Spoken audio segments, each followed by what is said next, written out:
Hello YouTube, BAE313 here.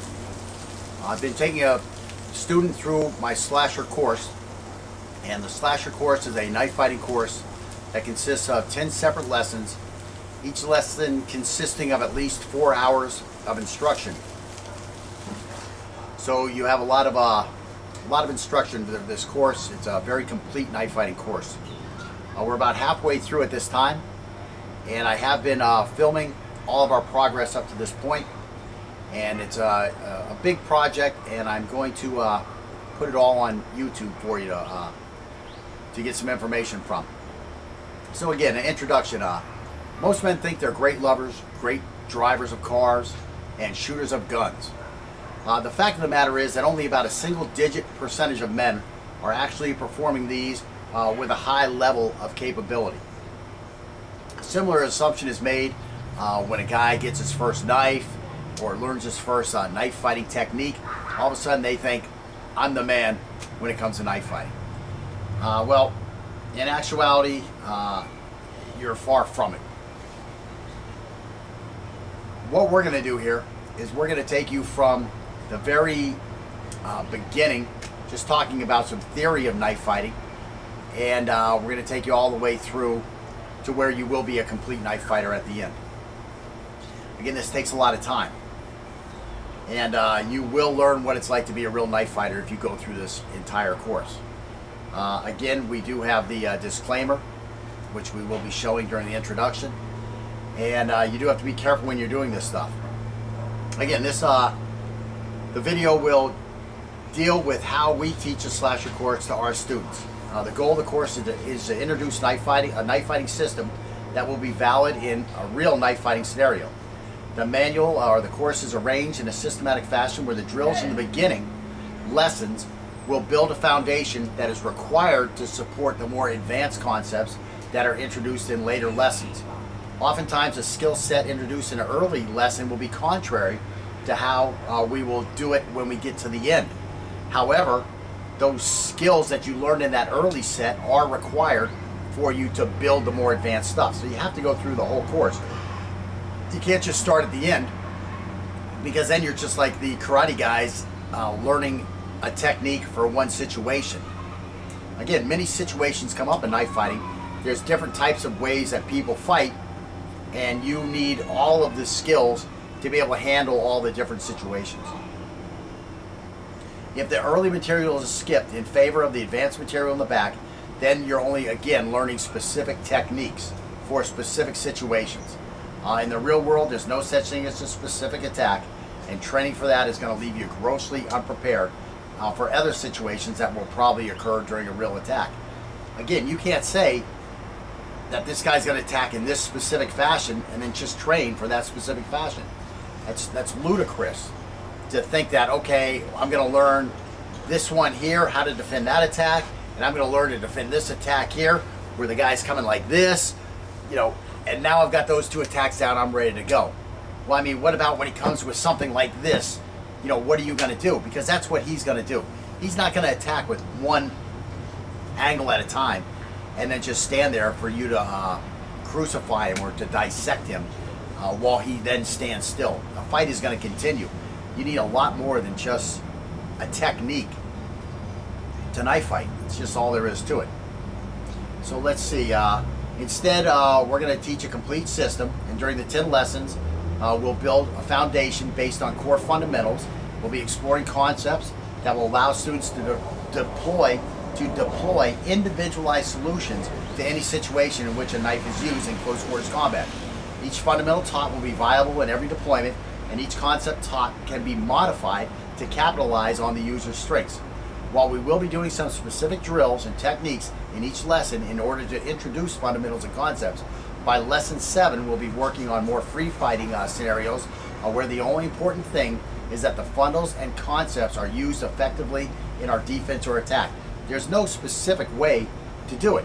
You're going to do what you're comfortable with and with what you do well, and because I'm going to fill your tool bag up with all these different concepts and fundamentals, you're going to be able to use the one which you can employ most effectively.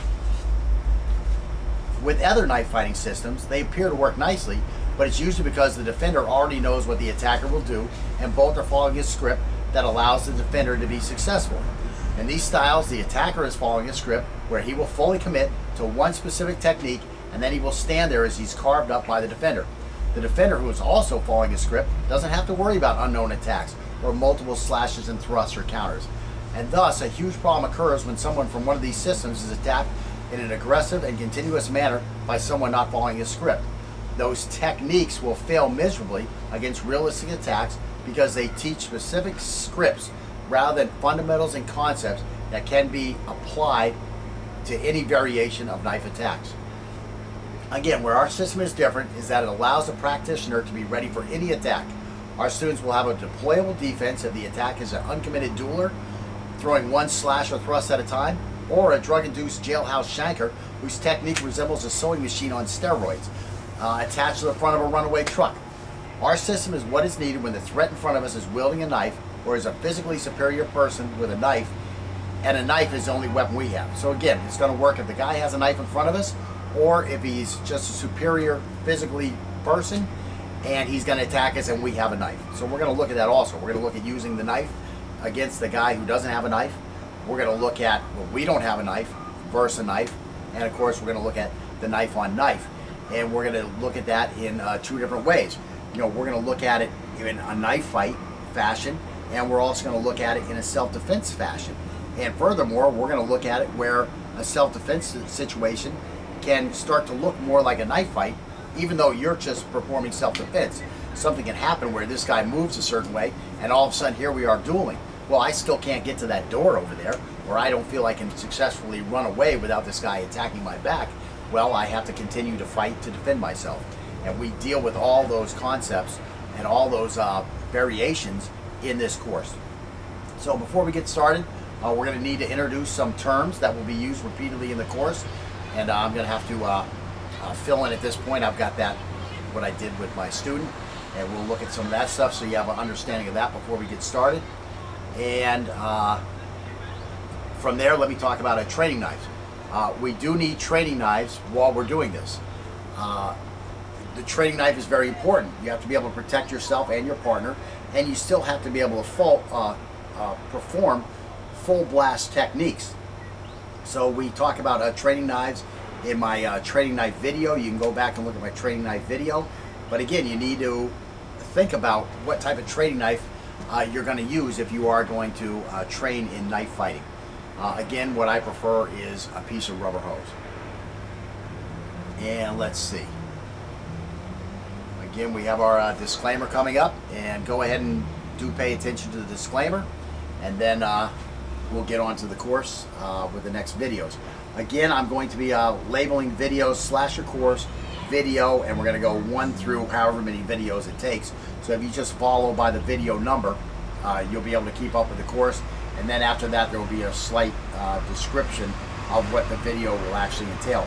But again, watch all the videos. I mean, if you're going to consider going through this course because you're a certified instructor, or because you have a certified instructor to walk through the course with you, do follow all the videos.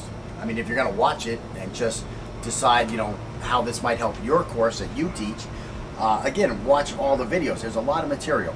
I am going to try to cut down on some of the drills so you don't watch every single repetition of every drill that we do.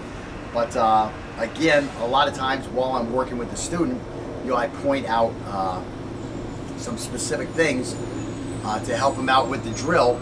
So there is some teaching going on while we're just going through these drill reps. So watch those too.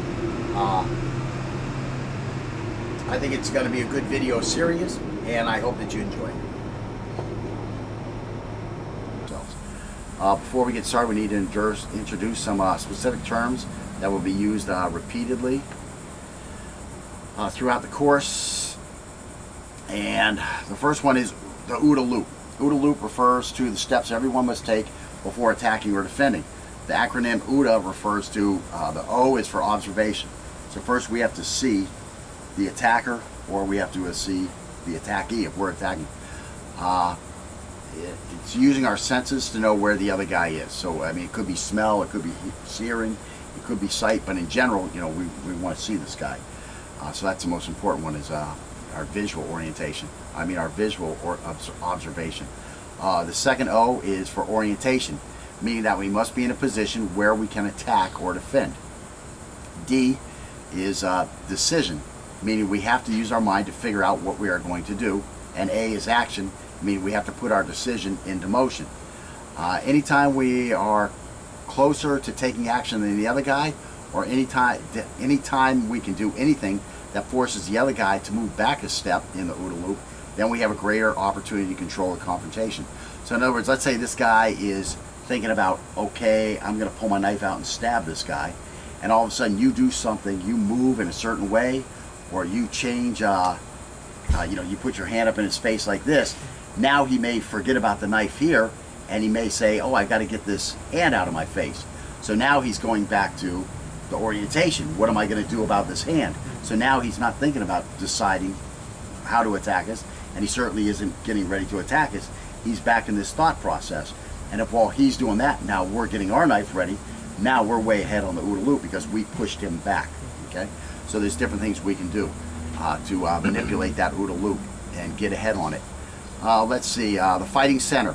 Fighting center is an imaginary line that extends directly from us to our opponent, or the threat, and extends as far away as we can make an effective contact. So again, once I have a knife, my fighting center is longer. Okay. Once I have a stick, my fighting center is even longer. Once I have a pistol, my fighting center is even longer. Once I have a rifle, my fighting center is even longer. Now I have an artillery piece. My fighting, it goes all the way from the micro all the way up to a big macro. So it can cover everything. Same with OODA loop. This is something that came from the War College in Washington, D.C. Okay, so the center line could be frontal. It could be right here, or it could be flanking. The guy could have me flank to the side, or he could take my rear. It could be back there. That's the most advantageous for a guy I'm fighting, is to have the center line going out my back towards his center here.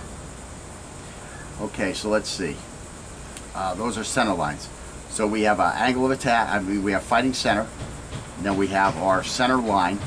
So what I want to do is I want to keep my fighting center on the center line, and I want that center line to be away from his, as far away from his fighting center as possible. So again, the fighting center offers us the most offense and defensive opportunities. The center line is a line that runs from the base of our fighting center directly to the base of our opponent's fighting center. So again, just to stand up again, stand up here so we're just both in this thing here. Let me turn this a little bit. Okay, so fighting center that goes directly from here to here. This is a center line. This is effective for both of us, okay? It's the least effective for our defense. Now if he turns this way, the center line is still here, but my fighting center is on the center line, so I'm flanking him. Again, if I can get behind him, now again the center line is here, but again my fighting center is on the center line, so I have the most effective position. And because his fighting center is as far away as it can be from the center line right now, he's in the most dire situation. Okay, so go ahead and grab a seat. Okay, let's see. So again, that's what we're going to be trying to do in this course, is we are going to try to use all the movement possible to get our fighting center on a center line that is as far away as possible from our opponent or the threat's fighting center. That's important to note. Again, also during the course, you may have something that you say, wow, this works really good and he didn't go over it. Well, unfortunately, I'm one person with one life, and I might have missed some good stuff out there. That's completely possible. But, add that to your system. Bring that into your system then. Put a video on YouTube and show somebody else. But in general, I think that this is going to do quite well, and I think you're going to be happy if you go through this. No matter how skilled you are, I think you're going to be happy with this lesson. It's especially good if you were a Chinese knife fighter and you want to add something to your system, and you're already expert with the Chinese, with a reverse grip. I think even though you're an expert, you'll still get a lot from this course. So whether you're an expert or not, I think you'll still get a lot from this course. Of course, for most of you, you'll get done with it, and it will look like I did cover everything.